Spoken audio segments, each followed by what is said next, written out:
orang yang kecanduan minum khamar, maka disebutkan oleh Rasul sallallahu alaihi wasallam sebagai seorang yang menyembah berhala.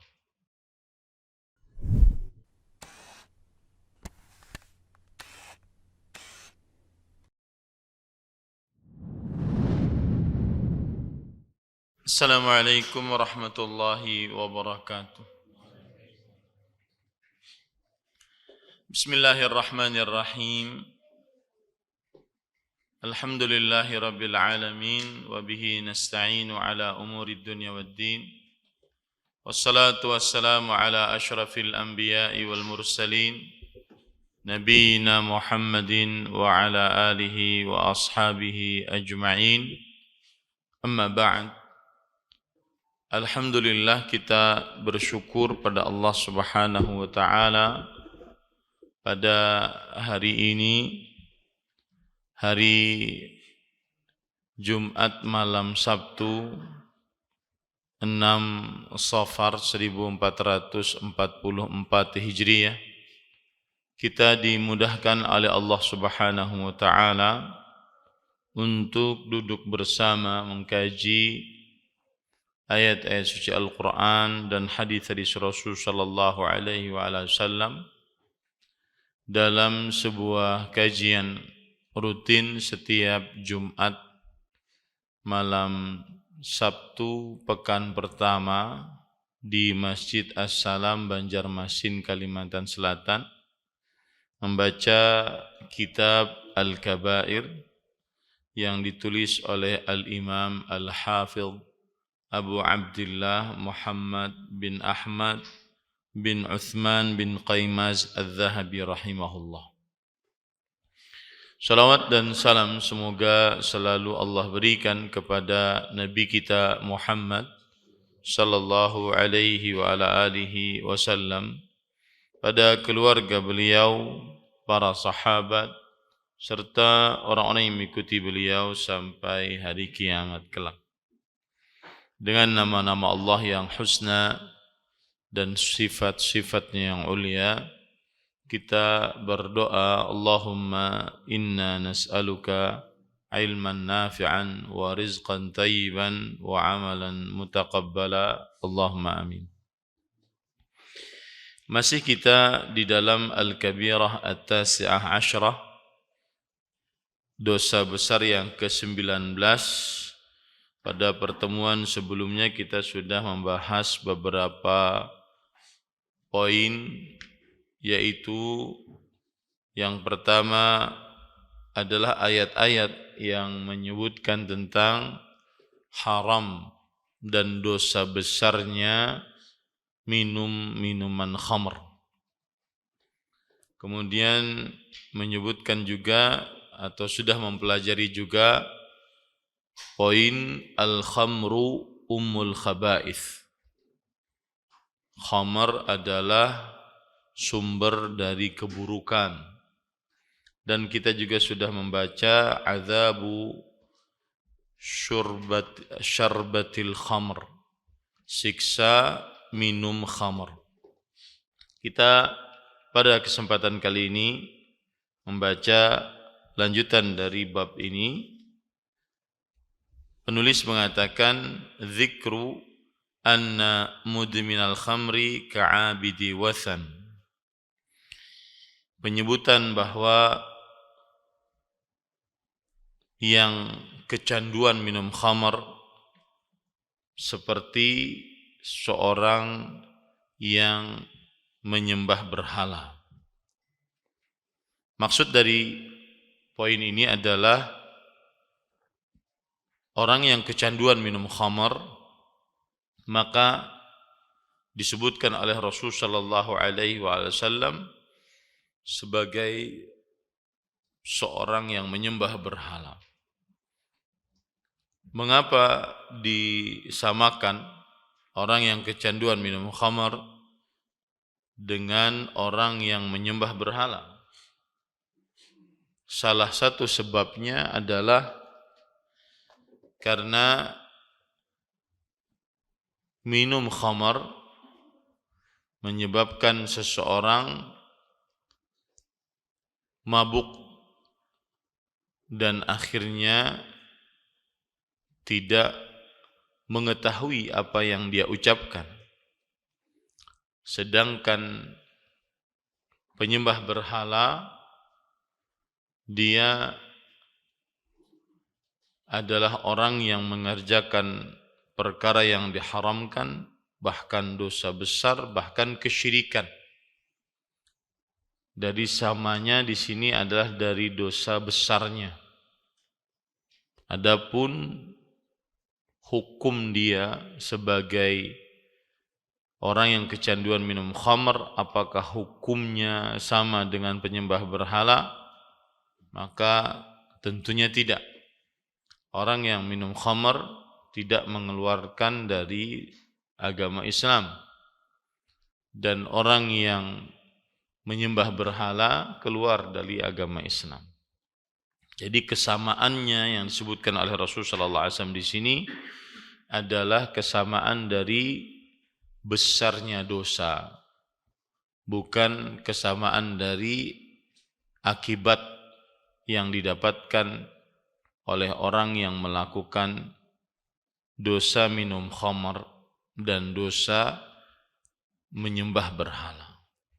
Jadi sekali lagi kesamaannya adalah besarnya dosa, bukan akibat dari melakukan kecanduan minum khamr sama dengan menyembah berhala.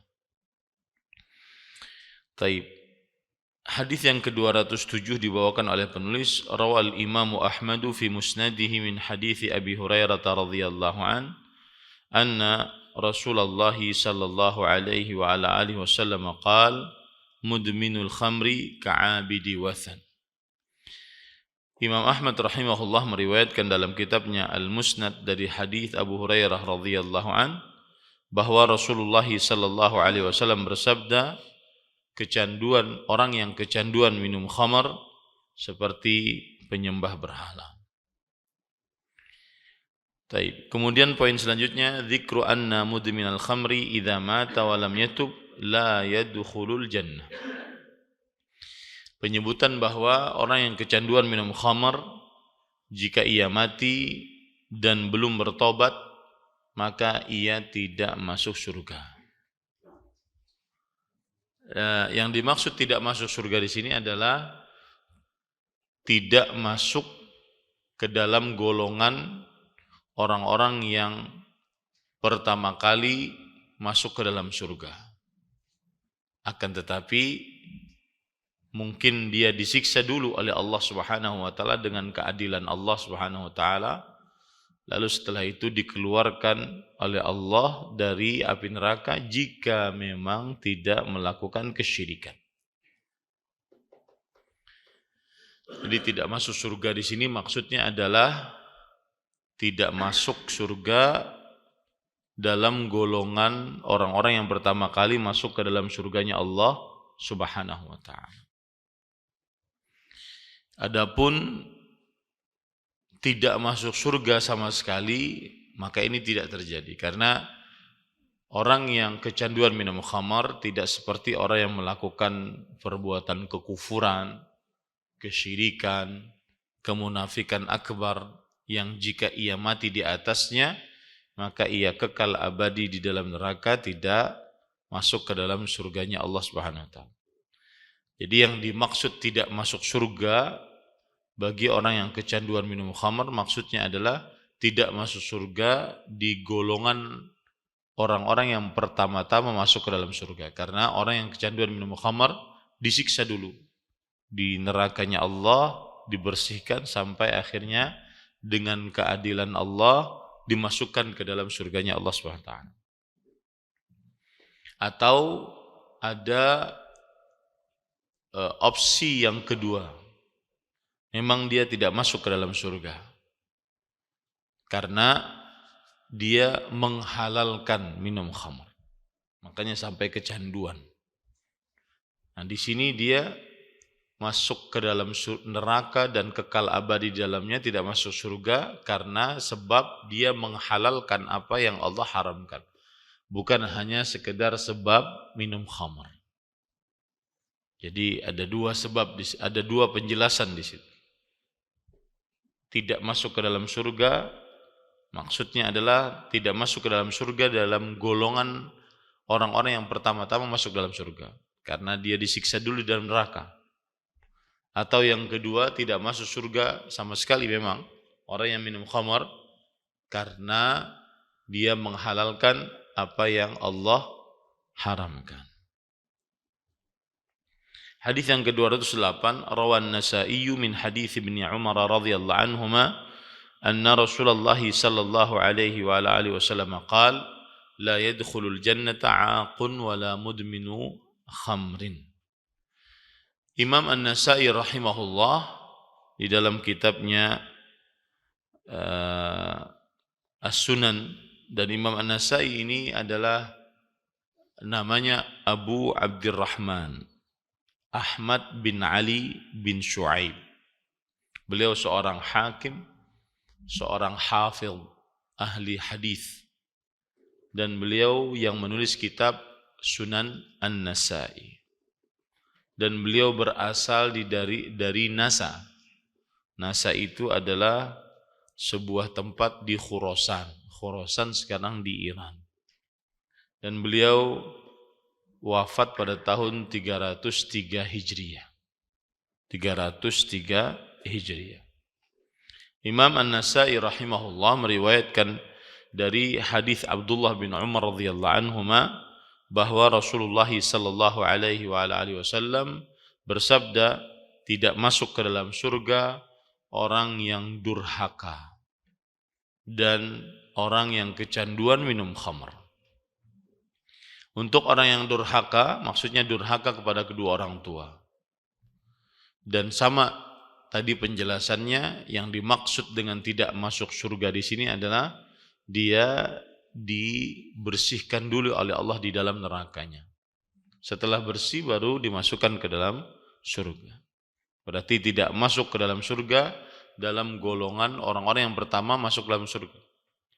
Yang kedua memang tidak masuk sama sekali dalam neraka, dalam surga, karena dia menghalalkan apa yang Allah haramkan. Dan menghalalkan apa yang Allah haramkan adalah kekufuran yang menyebabkan kekal abadi dalam nerakanya Allah. Hadis yang ke-209, wa fi riwayah thalathatun qad harramallahu alaihimul jannah mudminul khamr wal 'aquli walidayhi wad dayyuth wa huwa alladhi yuqirru as-su'a fi ahlihi. Dan di dalam riwayat yang lain, yaitu riwayat An-Nasa'i yang lain, terdapat lafaz 3 orang yang telah Allah Subhanahu wa taala haramkan atas mereka surga. Orang yang kecanduan minum khamar, orang yang durhaka pada kedua orang tua, dan lelaki dayyuth. Lelaki dayyuth adalah yang membiarkan keburukan di tengah keluarganya. Keburukan di sini seperti para istri, anak-anak perempuan membuka aurat di hadapan laki-laki yang bukan mahramnya. Sedangkan suaminya tahu, bapaknya tahu, dan dia menerima saja dan tidak marah akan hal itu. Ini dayyuth, yang membiarkan keburukan, kekejian, aurat terbuka yang dimiliki oleh istrinya dan keluarga perempuannya di hadapan laki-laki yang bukan mahramnya. Yang menjadi syahid inti pendalilan dari hadis ini adalah mudminul khamr, yaitu orang yang kecanduan minum khamr. Kemudian poin selanjutnya, dzikru anna sakrana la yaqbalullahu minhu taubah hasanah. Penyebutan bahwa orang yang mabuk maka Allah tidak menerima darinya satu amal saleh pun. Orang yang mabuk, maka Allah Subhanahu wa taala tidak menerima darinya satu amal saleh pun. Tidak akan diangkat amal salehnya ke hadapan Allah Subhanahu wa taala.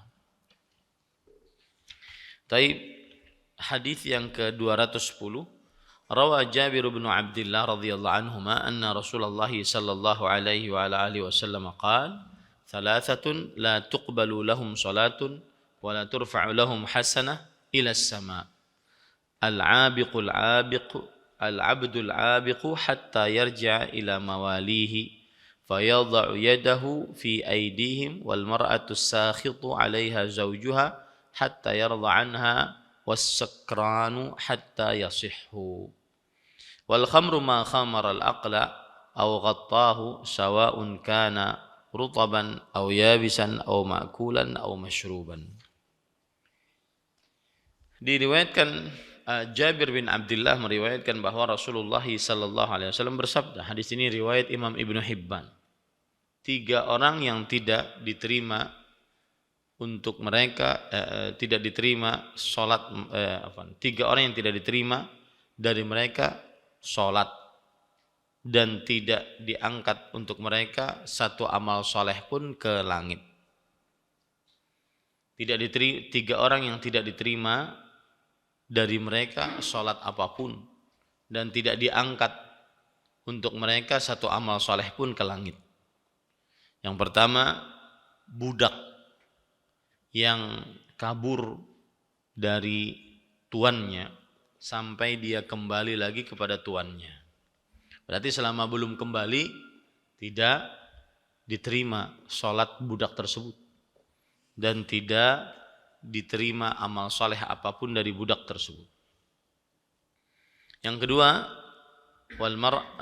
istri yang suaminya murka kepadanya, marah kepadanya sampai suaminya redha kepada sang istri tersebut. Yang ketiga, orang mabuk sampai dia sadar.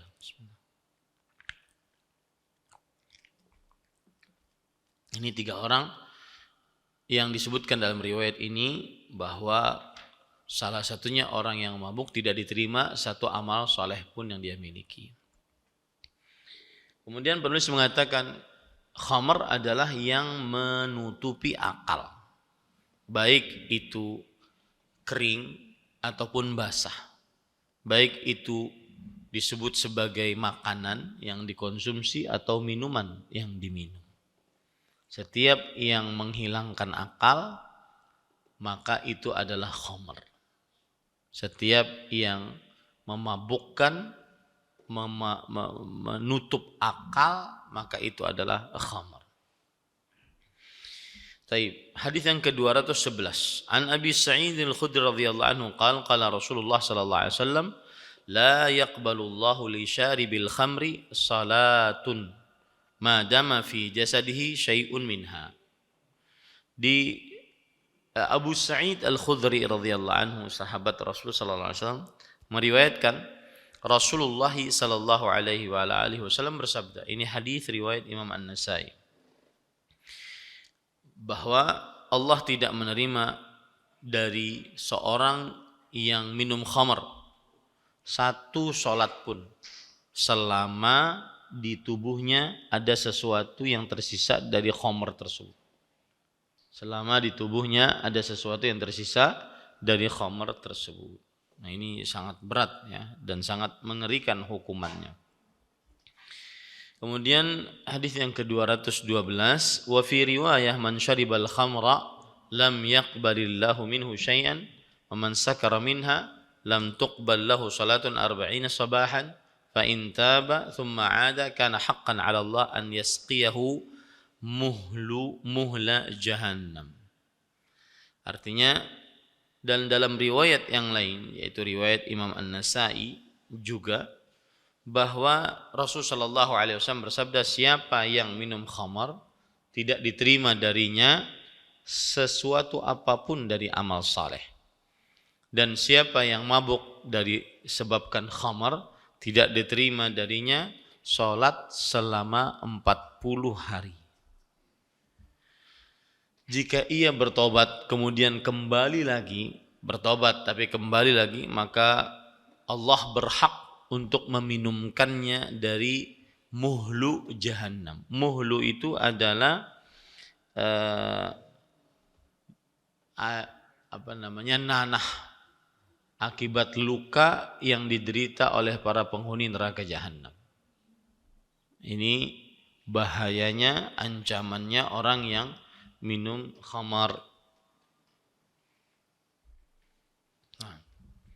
Kemudian setelah itu qala al-musannif, hadis yang ke-213, wa qala Rasulullah sallallahu alaihi wasallam, man syaribal khamra wa lam yuskir a'radallahu anhu 40 lailah wa man syaribal khamra wa sakar lam yaqbalillahu minhu sarfan wala adla 40 lailah fa in mata fiha mata ka'abidi wathan wa kana haqqan 'ala Allah an yasqiyahu min tinatil khabal. Qila ya Rasulullah wa ma tinatul khabal? Qala usaratu ahli nar al-qayhu wad-dam. Rasulullah sallallahu alaihi wasallam bersabda, ini hadis riwayat Imam Ibnu Hibban. Siapa saja yang minum khamar lalu dia tidak mabuk, maka Allah berpaling darinya selama 40 hari. Ya. Yang tidak mabuk tapi dia minum khamar tapi tidak mabuk, maka Allah berpaling darinya selama 40 hari. Dan siapa yang minum khamar lalu mabuk, maka Allah tidak menerima darinya sorfan. Nah, itu amalan sunnah wala adlan, dan amalan wajib selama 40 hari. Dan jika ia mati di dalamnya, maka ia mati seperti penyembah berhala. Ini mungkin yang menjadikan sebagian ulama tidak mensolati jenazah orang yang mati dalam keadaan karena minum khamar. Salah satu penyebabnya adalah ini, karena disebut seperti orang yang menyembah berhala jika mati dari minum khamar atau karena minum khamar.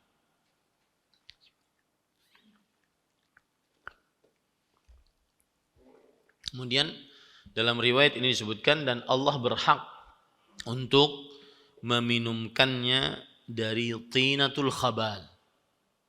Para sahabat bertanya, wahai Rasulullah, apa itu tinatul khabal? Kata Rasulullah sallallahu alaihi wasallam, usarah. Usarah itu artinya hasil dari cairan penghuni neraka, yaitu al-qayh, muntahan, waddam, dan darah. Muntahan dan darah para penghuni nerakanya Allah Subhanahu wa taala. Maka bersyukurlah para lelaki-lelaki yang jauh dari kebiasaan minum khamar. Kemudian bersyukurlah para istri-istri yang jauh suaminya dari minum khamar. Sungguh di beberapa tempat minum khamar sudah menjadi biasa dan tidak ada rasa berdosa dalam meminumnya. Wa qala Abdullah ibnu Abi Aufa, man mata mudminan lil khamar mata ka'abidil Lata wal Uzza. Qila ara'aita mudmin al khamri huwa alladhi la yastafiqu min syurbiha? Qala la, walakin huwa alladhi yashrabuha idza wajadaha walau ba'da sinin. Berkata Abdullah bin Abi Aufa. Abdullah bin Abi Aufa adalah Abu Ibrahim. Beliau wafat ketika sudah buta di kota Kufah pada tahun 87 Hijriah. Abdullah bin Abi Aufa. Dan beliau berkata, siapa yang mati dalam keadaan kecanduan minum khamar, maka ia mati seperti penyembah Lata dan Uzza. Subhanallah. Seperti penyembah Lata dan Uzza. Dan Lata dan Uzza adalah berhala-berhala yang dikenal, dan ini adalah berhala-berhala yang diibadahi oleh orang-orang Arab jahiliyah. Kemudian Abdullah bin Abi Aufa ditanya, apa pendapat engkau tentang orang yang kecanduan minum khamar dan dia tidak mabuk karena meminumnya? Maka kata Abdullah bin Abi Aufa,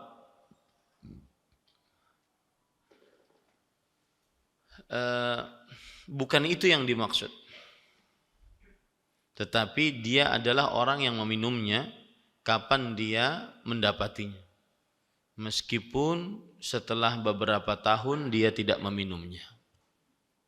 Artinya gini, orang yang dikatakan sebagai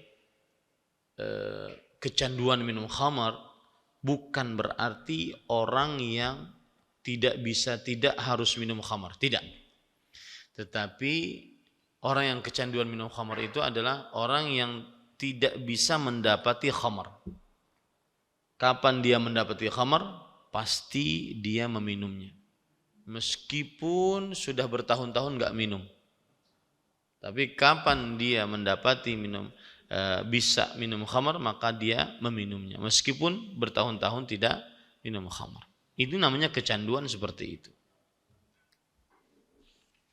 Taib. Selanjutnya hadis yang ke-214. An Abi Hurairah radhiyallahu anhu anin Nabi sallallahu alaihi wasallam, la yasriqu as-sariqu hina yasriq wa huwa mu'min wa la yazni az-zani hina yazni wa huwa mu'min wa la yashrabu al-khamra hina yashrabu wa huwa mu'min wat taubatu ma'rudah akhrajahu al-Bukhari. Yang artinya dari Abu Hurairah radhiyallahu anhu dari Nabi Muhammad sallallahu alaihi wasallam, beliau bersabda, tidaklah mencuri orang yang mencuri ketika dia mencuri dalam keadaan ia beriman. Tidaklah berzina orang yang berzina ketika dalam keadaan berzina dia dalam keadaan beriman. Dan tidaklah minum khamar ketika dia meminumnya dalam keadaan beriman. Dan taubat masih diperlihatkan setelah itu. Maksud dari ayat ini atau hadis ini adalah apabila ada orang yang mencuri, maka saat mencuri itu imannya sangat berkurang. Meskipun aslul iman masih ada dalam tubuhnya. Meskipun pokok keimanan masih ada dalam tubuhnya. Kemudian tidaklah dia berzina ketika dia berzina dalam keadaan beriman. Ini persis seperti hadis Rasulullah SAW. Idza zana al-abdu kharaja minhul iman. Ka'annahu dhullatun ala ra'sih. Fa idza taba minha raja'a ilaih. Jika seorang berzina, maka keluar dari tubuhnya keimanan, dan keimanan tersebut di atas kepalanya, dan keimanan tersebut tidak akan kembali sampai orang tersebut bertobat. Dan tidaklah seorang yang minum khamar ketika dia minum khamar dalam keadaan beriman. Dalam keadaan beriman di sini maksudnya adalah tidak beriman, tetapi tidak beriman tidak mengeluarkan dari Islam. Yang dimaksud tidak beriman di sini adalah sangat berkurang keimanannya. Dan ini hadis sering dipakai oleh para ulama sebagai pendalilan tentang bahwa iman itu berkurang dan bertambah. Berkurang ketika bermaksiat, bertambah ketika mengerjakan ketaatan. Dan ini menunjukkan bahwa orang yang minum khamar sangat berkurang keimanannya. Dan ini ancaman bagi orang yang minum khamar. Kemudian selanjutnya hadis yang ke-215. Wa fil hadis man zana aw syaribal khamra naza'allahu minhul iman kama yakhla'ul insanul qamisa min ra'sih. Hadis riwayat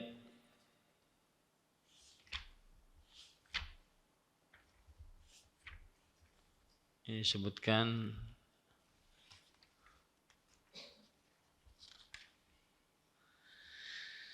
hadis riwayat Bukhari bahwa siapa yang minum khamar, siapa yang berzina atau minum khamar, maka Allah mencabut darinya keimanan sebagaimana seseorang melepas bajunya dari kepalanya. Jadi imannya keluar dari kepalanya jika orang berzina atau minum khamar. Dan kembali lagi iman tersebut ke kepalanya ketika dia melepaskan dari dosa berzina dan minum khamar.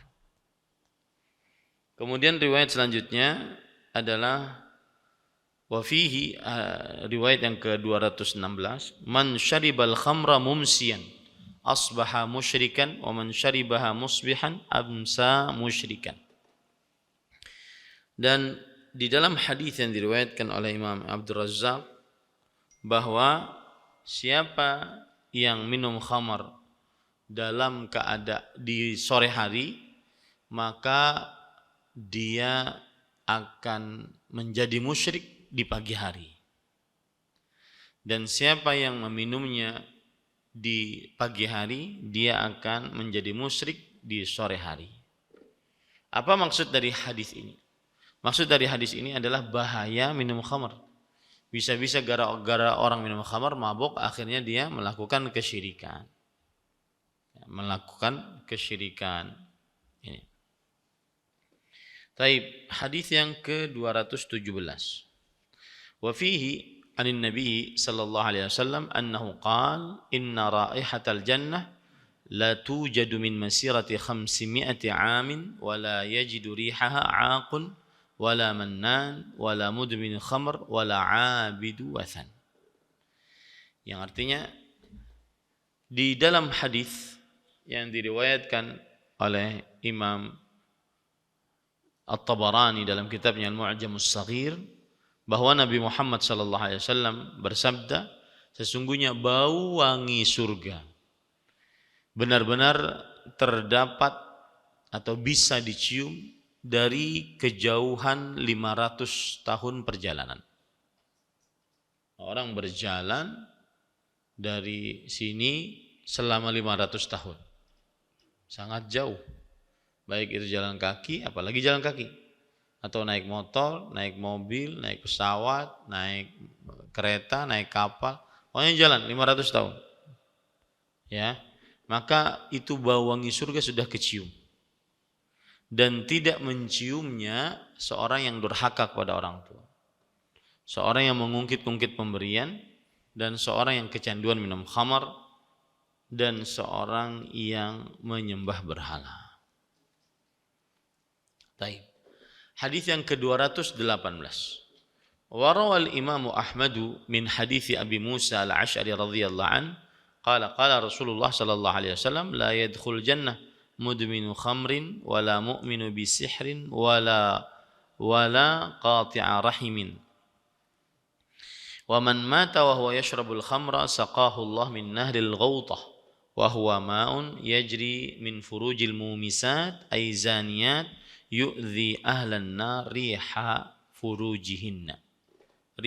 furujihinna. Artinya diriwayatkan oleh Imam Ahmad dari hadis Abu Musa al-Ash'ari radhiyallahu anhu.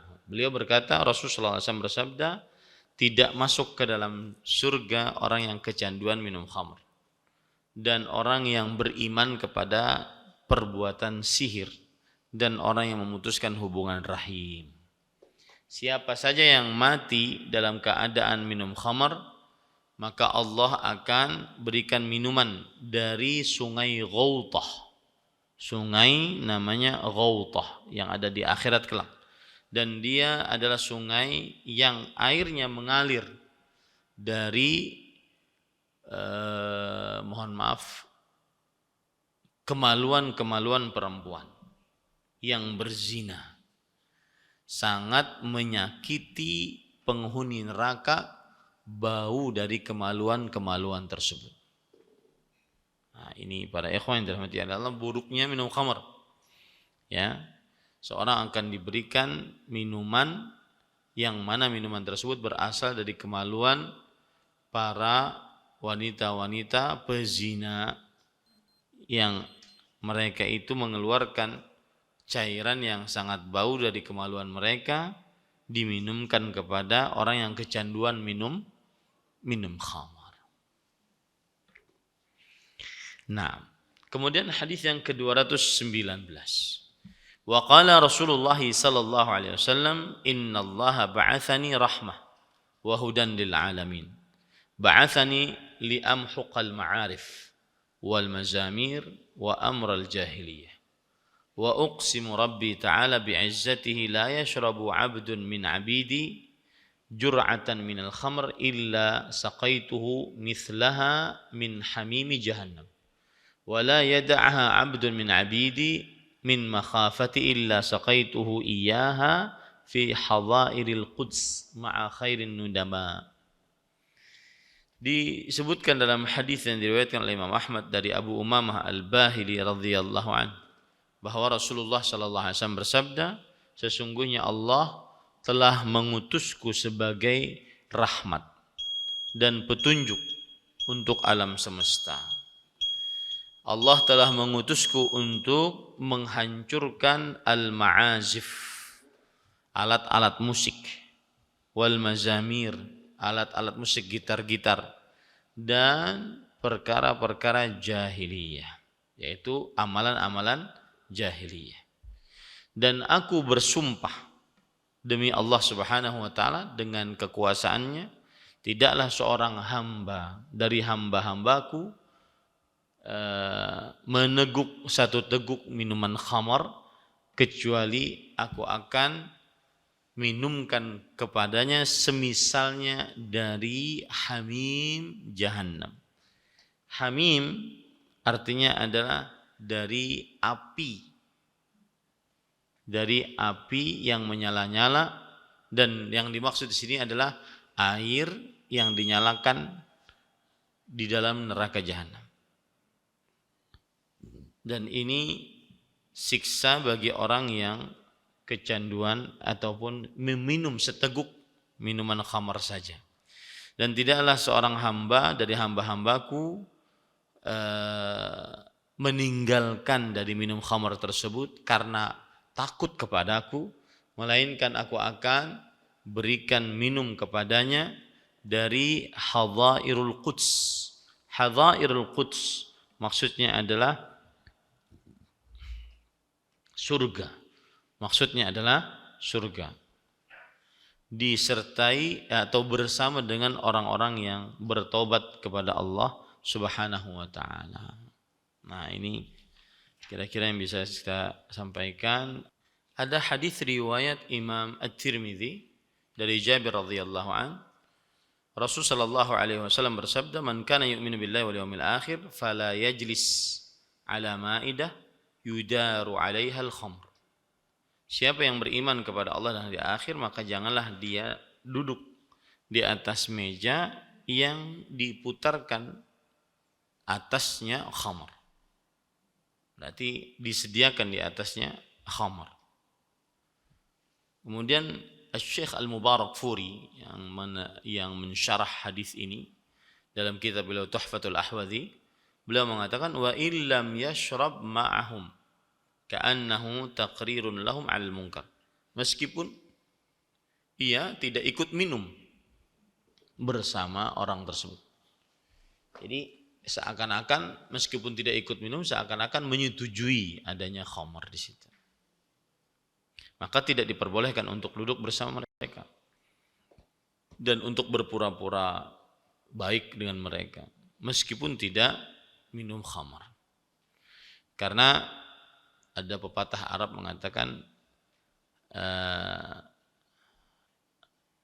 orang yang tidak mengingkari kemungkaran yang dia sanggup untuk mengingkarinya, ini adalah syaitanun akhras, yaitu setan yang bisu. Setan yang bisu. Maka wajib apabila ada khamar di sebuah meja dan kita ada hadir di tempat tersebut, wajib kita untuk mengingkarinya. Jika tidak bisa kita mengingkarinya, maka kita wajib untuk tidak ikut bermajlis dengan orang-orang tersebut. Wallahu a'lam.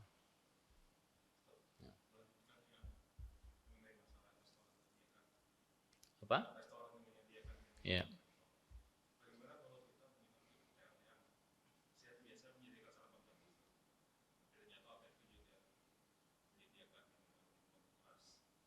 Semestinya tidak boleh.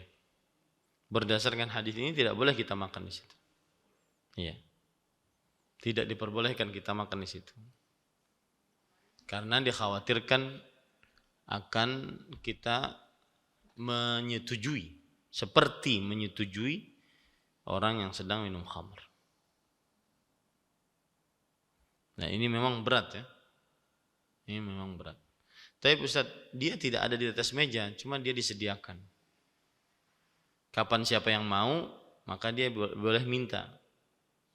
Maka ini mungkin lebih ringan dibandingkan yang di atas meja. Tetapi tetap as-salamah la ya'diluha syai'. Keselamatan tidak ada yang bisa menandinginya. Kalau seandainya di atas meja tadi kita katakan itu benar-benar diharamkan, tapi kalau seandainya atas on request dia meminta, maka itu tetap lebih baik kita jauhi. Lebih baik. Kita tidak mengharamkan secara mutlak, tetapi lebih baik dijauhi. Karena bagaimanapun akan ada bejana-bejana yang terkena khamar. Wallahu a'lam. Cukup kiranya ini yang bisa kita sampaikan. Sallallahu Nabi Muhammad walhamdulillahirabbil alamin. Wassalamualaikum warahmatullahi wabarakatuh. Terima kasih. Jazakumullah khairan wa barakallahu fikum. Video ini dibuat atas partisipasi dari donasi Anda. Semoga menjadi amal jariah bagi Anda semuanya.